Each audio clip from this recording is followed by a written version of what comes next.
বাবুঘাটের দিকে নজর রাখা যাক। আমাদের প্রতিনিধি ঐন্দ্রিলা আমাদের সঙ্গে এই মুহূর্তে রয়েছে। ঐন্দ্রিলা, বাবুঘাটের কি ছবি? কারণ গতকাল থেকে পুণ্যার্থীরা তারা আসছেন এবং তারা গঙ্গাসাগর উদ্দেশ্যে রওনা দিচ্ছেন। গঙ্গাসাগরে একটা ক্ষোভ রয়েছে, বাবুঘাটের পুণ্যার্থীরা কি বলছে?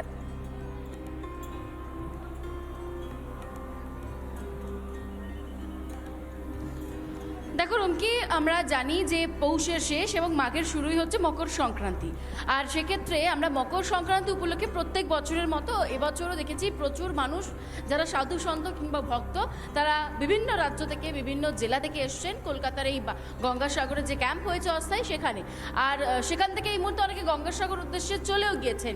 তবে যারা গঙ্গায় পুণ্য স্নান করতে চাইছেন তারা আজ সকাল সকাল মকর সংক্রান্তির একেবারে সকালে কলকাতা অসম্ভব ঠান্ডা আজকে, এবং সেই জায়গায় একেবারে ঠান্ডা উপেক্ষা করে যেমনটা অনুভব দেখাচ্ছিল গঙ্গাসাগরের ছবি, কলকাতার বাবুঘাটেও কিন্তু এই মুহূর্তে সেই চলছে পুণ্য স্নান। তুমি দেখতে পাচ্ছ যে এই মুহূর্তে প্রচুর প্রচুর ভক্তরা একেবারে গঙ্গায় নেমে পড়েছেন। তবে পুলিশের তরফ থেকে এও বলা হচ্ছে যাতে দূর দূরান্ত থেকে যারা আসছেন তারা যাতে একেবারে দূর পর্যন্ত না চলে যায়, কারণ একেবারে তুমি বুঝতে পারছো যে একদম পুলিশ যেহেতু নজরদারি রাখছে সেই কারণে তারা এই মুহূর্তে মাইকিং করছে। দেখো ঘাটে এই মুহূর্তে আরতিও করছেন অনেকে সূর্যদেবের উদ্দেশ্যে ফুল দিচ্ছে, গঙ্গা জল অর্পণ করছে, তিল অর্পণ করছে। স্বাভাবিকভাবেই কিন্তু বোঝা যাচ্ছে যে তাদের মধ্যে সকাল থেকে একটা ব্যস্ততা রয়েছে। গোটা ঘাটের চিত্রটা তুমি এই মুহূর্তে দেখো, যেখানে অনেকেই এসছেন ভক্তরা। আমি একটু কথা বলার চেষ্টা করি যে কোত্থেকে কাছে সে আয় আপ? আমি এই তো টালিগঞ্জ থেকে। এই ঠান্ডার মধ্যে হ্যাঁ হ্যাঁ, এটা আমাদের আজকে নিয়ম, মকর সংক্রান্তি মকর সংক্রান্তি। তারপর আর কারা কারা এসছে? এই আমি আমাদের বন্ধু এসেছি। এই ঠান্ডার মধ্যে হ্যাঁ হ্যাঁ, সব ব্যবস্থাপনা ঠিকঠাক? হ্যাঁ সব ঠিকঠাক এখানে আছে। এখন নিয়ম কি আছে? ওই পুজো করবো, এখন জল দেবো, তিল আর গুড় চাপাবো সূর্যদেবকে। কি পুণ্য লাভ হয়?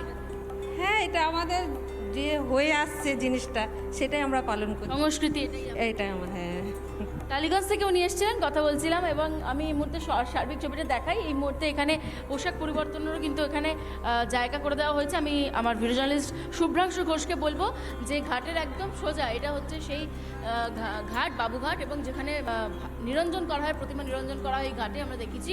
এবং এই যে ঘাটের একটা সাইডে নীল রঙের এবং সাদা রঙের যে প্যান্ডেল মতন করে দেওয়া হয়েছে, বক্স মতন করে দেওয়া হয়েছে, সেখানে কিন্তু পোশাক পরিবর্তন করা হচ্ছে। এবং সার্বিক চিত্রটা তুমি দেখো, ঘাটের সামনে দাঁড়িয়ে রয়েছে এই মুহূর্তে পুলিশ। আমি একবার ছবিটা দেখানোর জন্য বলি, নিরাপত্তার স্বার্থে এই মুহূর্তে পুলিশ এখানে দাঁড়িয়ে রয়েছে। এবং আরও কয়েকজনকে জিজ্ঞেস করি যে কোত্থেকে এসছেন। ম্যাডাম একটু কথা বলি, কাহা সে? हिंदी यूपी से। यूपी से? हाँ, यूपी चंदौली। यहाँ का व्यवस्थापना सब ठीक ठाक है क्या? बस सब ठीक है।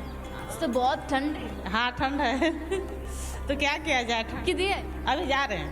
अभी बहू आ रही है। हम भी चंदौली से ही हैं। बहुत अच्छा व्यवस्था है, हर चीज़ सही है, कोई किसी प्रकार का दिक्कत नहीं। ठंडी का मौसम तो है ही है, तो कोई हम लोग को कोई असुविधा नहीं हुआ। सुविधा नहीं।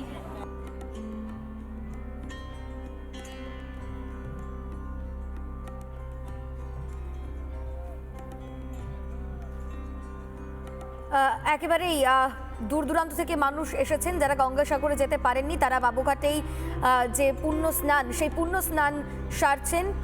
যে ছবি আমরা দেখতে পাচ্ছি এই মুহূর্তে। ঐন্দ্রা, তুমি আমাদের সঙ্গে থাকো। এই মুহূর্তে আরো একবার অনুপমের কাছে। নানা ধরনের কন্টেন্ট দেখার জন্য লাইক করুন, শেয়ার করুন আমাদের ফেসবুক পেজ, সাবস্ক্রাইব করুন আমাদের ইউটিউব চ্যানেল। পাশাপাশি অন্যান্য ব্রেকিং নিউজের জন্য অবশ্যই চোখ রাখুন রিপাবলিক বাংলায়।